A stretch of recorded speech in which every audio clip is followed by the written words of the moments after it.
Je vous demande d'accueillir Bernard Tremblay.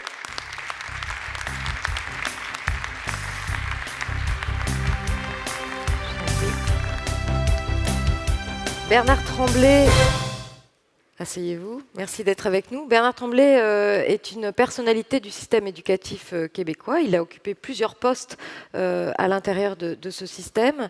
Et puis, depuis 2015, il occupe le poste de président directeur général de la Fédération des collèges d'enseignement général et professionnel. Voilà, au Québec aussi, on a des sigles assez longs. C'est le CEGEPS. Voilà, dont vous allez nous parler. Le CEGEPS, c'est un réseau d'une cinquantaine d'établissements d'enseignement supérieur répartis sur tout le territoire. Et c'est à ce titre-là que vous êtes avec nous. Bernard Tremblay, merci encore d'avoir fait le voyage pour être avec nous. Et je vous laisse la parole. Bonjour à vous tous et à vous toutes. Et permettez-moi de débuter en vous disant que c'est un grand honneur pour moi de m'adresser à vous ce matin en vous parlant de l'expérience québécoise et plus spécifiquement de l'expérience des cégeps. Alors, un grand merci au SNEL pour cette invitation. La délégation du Québec est fort, évidemment, heureuse d'être ici pour témoigner de ce lien privilégié, vous le savez, qui unit le Québec et la France. Évidemment, le vœu que j'émets en débutant, c'est d'abord de respecter le temps qui m'est alloué, parce qu'on pourrait évidemment longtemps parler des cégeps, mais surtout, par l'expérience qui est la nôtre, de vous inspirer du rêve. Je pense que c'est le thème donc que vous abordez dans le cadre de ce congrès, en étant tout à fait conscient, et c'est avec beaucoup d'humilité que nous présentons le modèle des cégeps qui correspond à la réalité du Québec, mais un peu à l'image de la conférence d'hier. Je crois qu'en entendant parler donc de ce modèle, vous aurez des idées qui seront adaptées à votre réalité et qui vous permettront justement d'élaborer des propositions qui sont adaptées à la réalité de la France. Et si donc on aura pu contribuer à cet exercice, nous en serons très heureux, tout comme nous repartons de ce congrès très riche en contenu avec des idées qui, je n'en doute pas, seront partagées avec nos collègues et qui permettront donc d'aller de l'avant.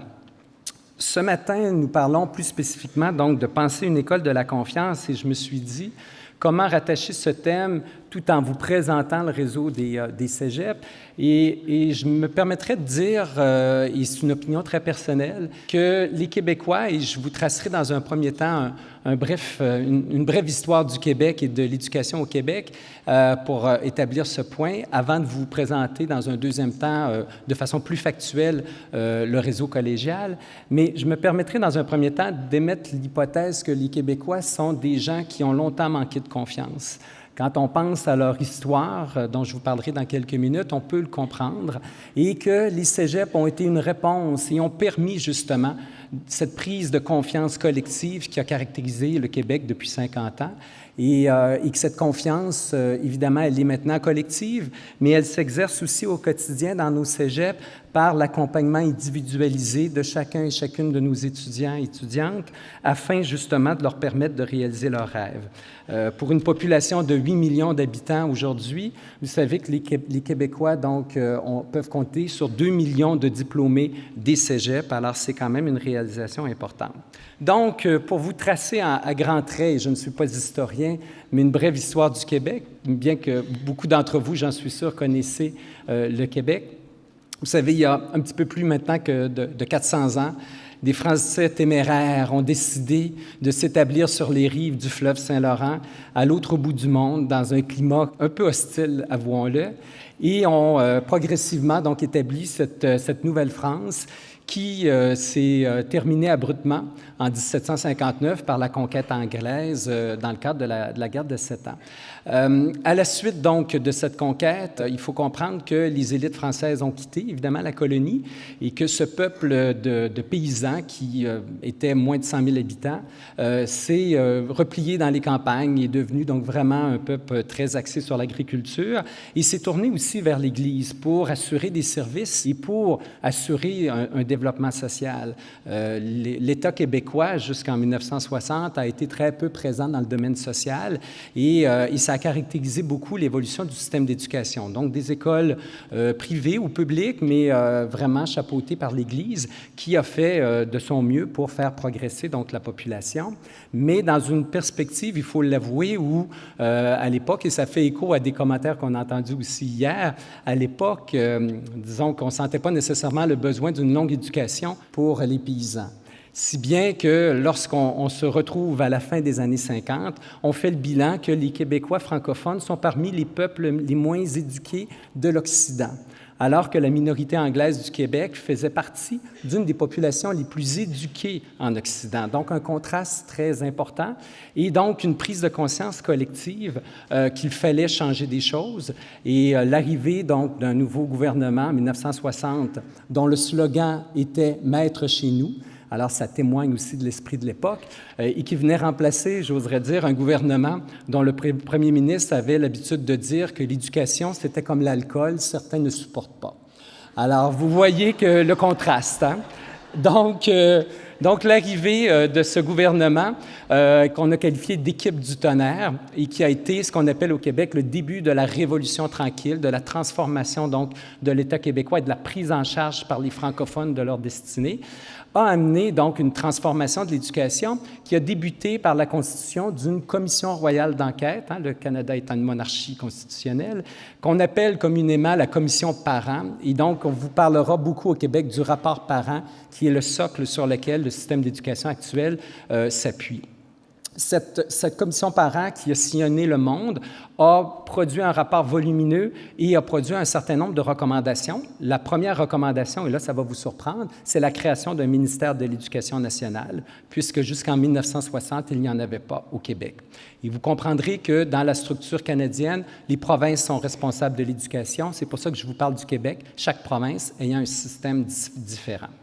Mais une autre recommandation du rapport Parent, et c'est là que j'arrive évidemment avec le lien pour les cégeps, c'est la création donc de cette nouvelle institution que seraient donc les cégeps.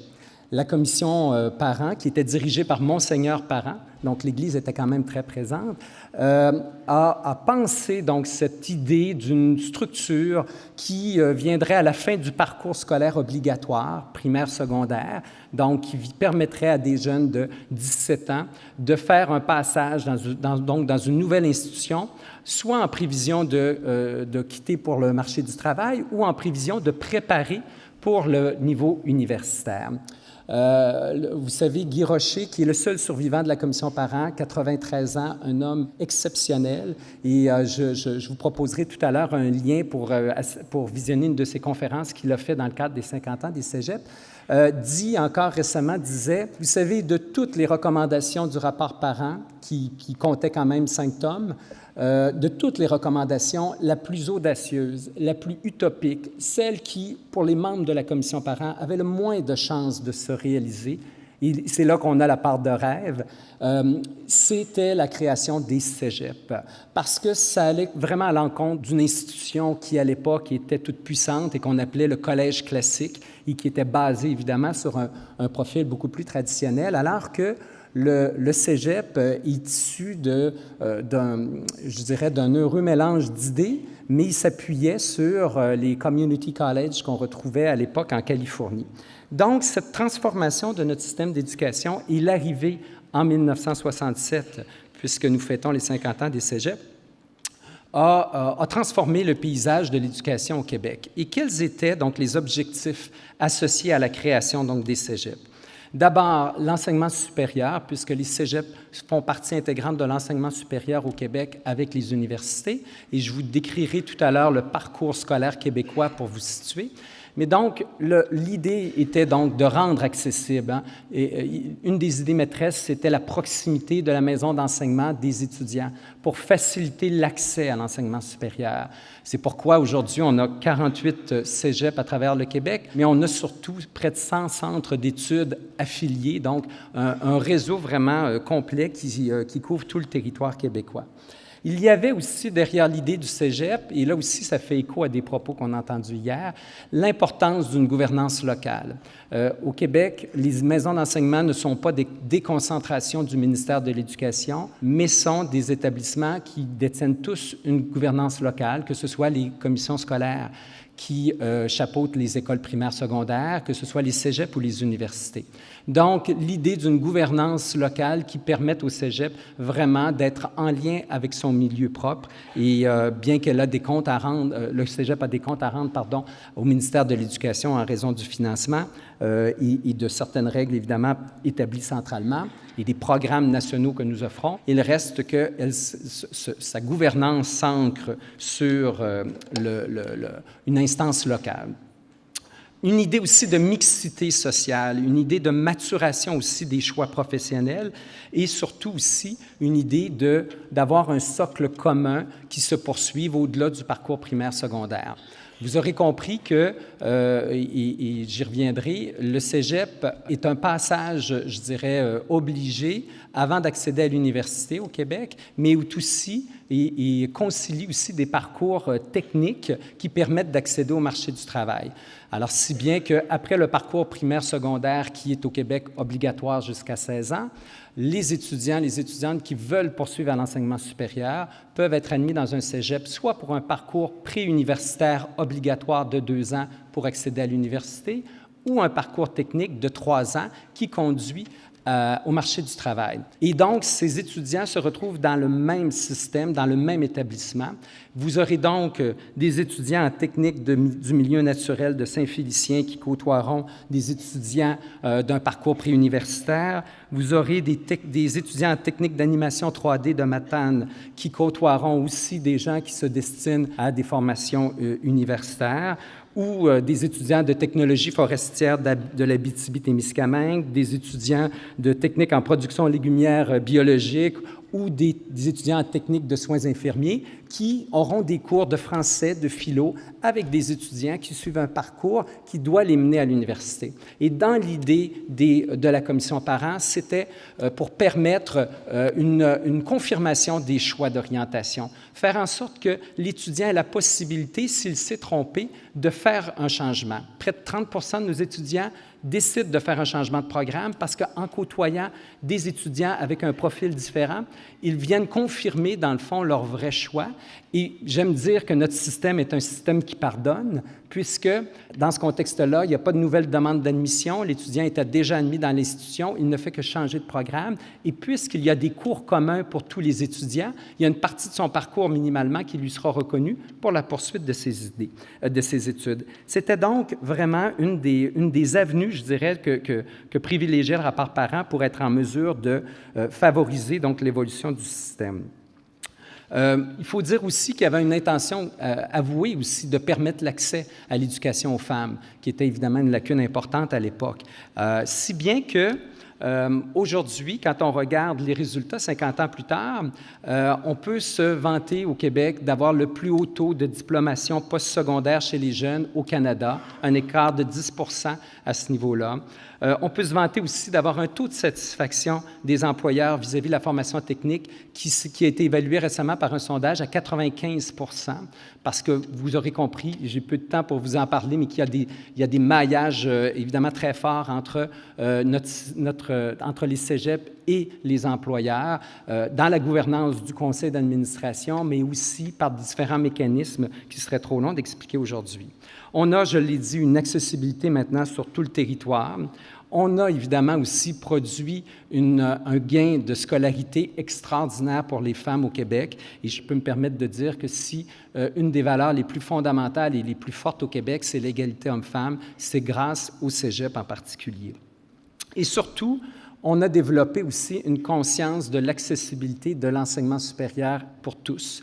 En fait, une volonté qui, évidemment, c'est un défi constant, une volonté qui se poursuit pour permettre à des groupes qui ont peu eu accès traditionnellement à l'enseignement supérieur d'avoir donc les outils et la capacité d'y accéder. Que ce soit nos étudiants à besoins particuliers, donc qui ont des difficultés d'apprentissage, que ce soit les étudiants autochtones, les étudiants des Premières Nations, que ce soit les étudiants provenant de milieux socio-économiquement faibles, qui sont sous-représentés, on le sait, dans les études supérieures, ou finalement, ce qu'on qualifie chez nous d'étudiants de première génération.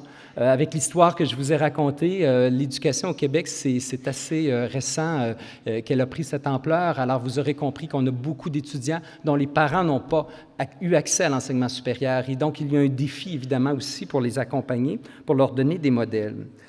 Ces défis, évidemment, ils sont je dirais, constamment à reproduire et à perpétuer. Et une des valeurs phares, je dirais aussi, du réseau des cégeps, c'est de déborder le cadre de l'enseignement. Vous savez, on aime dire, nous, que les cégeps ne sont pas des boîtes à cours, que c'est un milieu de vie, que ce doit être un milieu où l'étudiant se sent bien, a le goût d'être présent, et ça se traduit donc par une série d'activités et des services très organisés au niveau artistique, culturel, sportif, de manière justement à permettre ce milieu de vie et faire en sorte que l'étudiant soit accompagné au-delà des cours avec des services qui sont personnalisés le plus possible et qui permettent donc, on le croit fermement, d'atteindre la réussite éducative.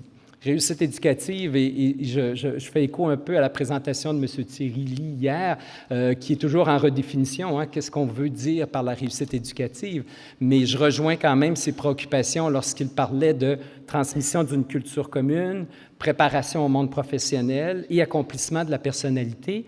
Je crois que c'est vraiment le cœur du discours des cégeps depuis 50 ans, que de couvrir ces trois éléments du mieux possible avec les moyens que nous avons.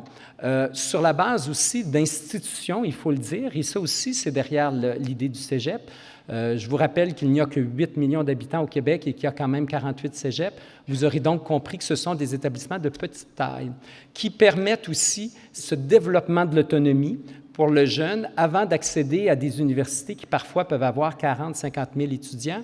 Alors, c'est un passage dans une institution de 1000, de 1 500, 3 000, 4 000 étudiants, donc un espace quand même mitoyen où il est moins encadré, évidemment, que dans le parcours primaire-secondaire, mais qui le prépare donc à cette pleine autonomie qu'on imagine qu'il aura lorsqu'il arrivera du côté donc, de l'université, si c'est son souhait.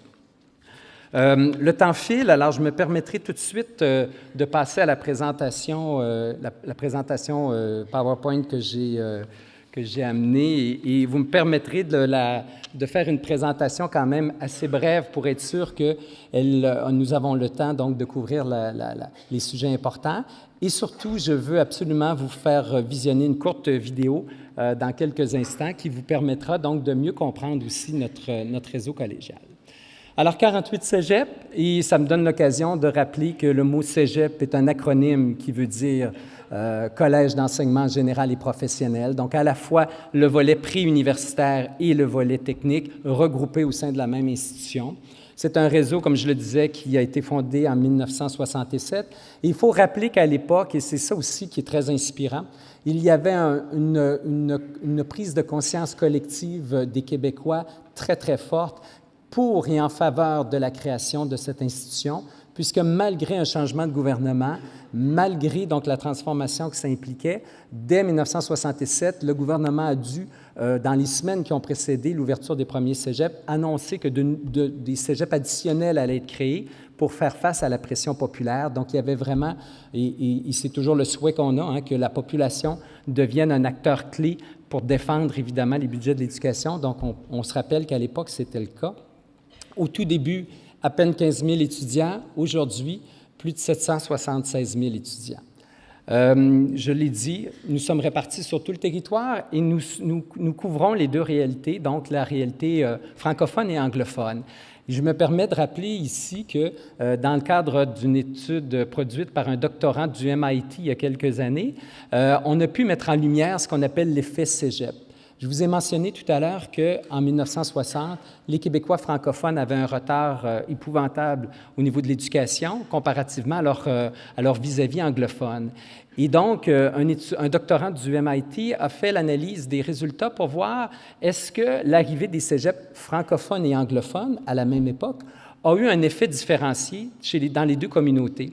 Le résultat de son étude, c'est que non. Le même gain de scolarité a été constaté tant chez les francophones et chez les anglophones, ce qui explique qu'on a encore un certain retard sur nos collègues anglophones, mais quand même, ça montre bien que l'institution a produit un effet vraiment d'ascension, je dirais, des aspirations scolaires dans les deux communautés. Les 48 cégeps, donc, ont aussi des écoles nationales spécialisées. Alors, vous voyez la liste ici, je vais passer rapidement. Mais ce qu'on oublie parfois de dire et qu'il est très important, je pense, de mentionner, c'est que nos cégeps font donc de la recherche. Ils se sont spécialisés au fil des années dans la recherche appliquée. Il se fait un peu de recherche fondamentale, mais la particularité du niveau collégial, donc des cégeps, c'est la création de ce qu'on appelle chez nous les centres collégiaux de transfert de technologie. Vous entendrez l'acronyme CCTT. Alors, 48 centres collégiaux qui ont chacun donc un domaine de spécialisation et un certain nombre sont spécialisés dans les pratiques sociales novatrices. Alors, il y a entre autres un CCTT à Jonquière qui se préoccupe de persévérance scolaire et qui a produit des analyses, ECOBS vous dit peut-être quelque chose, des analyses très pertinentes pour le Québec. Alors, c'est plus de 1300 chercheurs et experts et le mandat des CCTT, c'est surtout donc le développement en fonction des besoins des entreprises, le développement technologique, le soutien technique aux entreprises et donc l'innovation et l'information et la formation. Et le maillage, évidemment, se fait entre nos centres de recherche et nos centres de recherche, et les cégeps, de manière à, je dirais, produire des impacts aussi au niveau de la formation qui est offerte dans les cégeps. Petit survol qui vous montre donc le personnel des cégeps. Je passe rapidement. La localisation des cégeps tout le long du fleuve Saint-Laurent, mais aussi quand même dans les régions que sont l'Abitibi, le Saguenay-Lac-Saint-Jean. Et voilà maintenant donc le temps de quelques témoignages qui, je pense, illustreront beaucoup mieux que je peux le faire qu'est-ce que c'est que le cégep et qu'est-ce que ça veut dire au Québec 50 ans après sa création.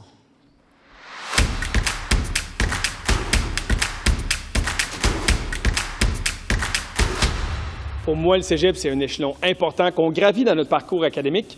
Et tout comme lors des étapes précédentes, on nous accorde maintenant beaucoup plus d'autonomie. Le cégep, c'est un espace de formation large qui ne vient pas fixer nos choix, mais plutôt ouvrir les possibilités. Déjà au cégep, je savais que je voulais devenir journaliste et les cours que j'ai suivis m'ont donné une solide base pour y arriver. On arrive au cégep au moment qu'on commence d'être un adulte et on cherche notre place dans le monde. Et vraiment, mon expérience ici au Collège John Abbott était une opportunité d'ouvrir les nouveaux horizons et mieux comprendre notre monde. Je suis rentrée directement après le secondaire et je suis pas allée à l'université après. C'était un programme professionnel que j'ai fait de 4 ans. Donc, tout ce que j'ai eu à apprendre dans mon métier de comédienne avant de le pratiquer, c'est ici que je l'ai appris. C'est au cégep, j'ai rencontré des musiciens là, de rock, de jazz, de pop, de métal, de tout ça. Puis je me suis lié d'amitié avec beaucoup de ces gens-là, puis j'ai commencé à faire de la musique avec eux. Le cégep, c'est une clé pour l'avenir, c'est une clé pour la liberté, parce qu'une bonne éducation, ça offre des choix. Et pour un individu, il n'y a pas de plus grande liberté que d'avoir le choix de devenir qui on veut être. Découverte d'un nouveau métier, découverte aussi de mes capacités. Capacité d'apprendre, capacité à me développer, aussi capacité à m'adapter.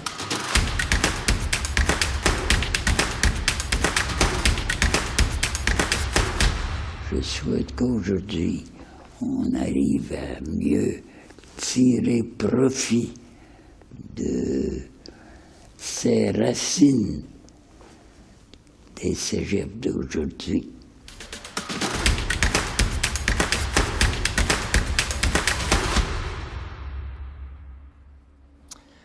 Alors, écoutez, j'espère que cette présentation vous aura inspiré et considérant que le temps me manque, je terminerai simplement en vous présentant ceci, une présentation donc du système d'éducation québécois, donc avec un parcours primaire de 6 ans, un parcours secondaire de 5 ans, puisque le cégep vient prendre le relais, donc, et pour ce qui est l'équivalent dans les provinces anglophones et aux États-Unis du high school, la 6e année du high school.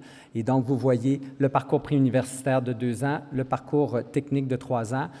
Vous voyez que pour le parcours technique, on indique qu'il conduit au marché du travail ou à l'université, puisqu'il y a une fluidité entre les deux parcours et que près de 40 des finissants techniques ont accès, poursuivent leurs études à l'université. Donc, on est vraiment dans une continuité.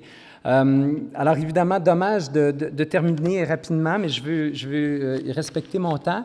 Il me reste peut-être à vous dire que cette présentation, dont une partie n'a pas pu vous être présentée, sera accessible sur le site de la Fédération des cégeps sous l'onglet international, ainsi qu'une vidéo d'une conférence de M. Guy Rocher, qui, je pense, pourra vous inspirer. Donc, j'espère que cette brève histoire des cégeps vous aura suscité votre intérêt et je souhaite évidemment que plusieurs d'entre vous fassiez partie de la délégation que le SNEL mettra sur pied donc, pour le mois de mai prochain. Alors, on vous attend avec impatience. Merci beaucoup de votre attention.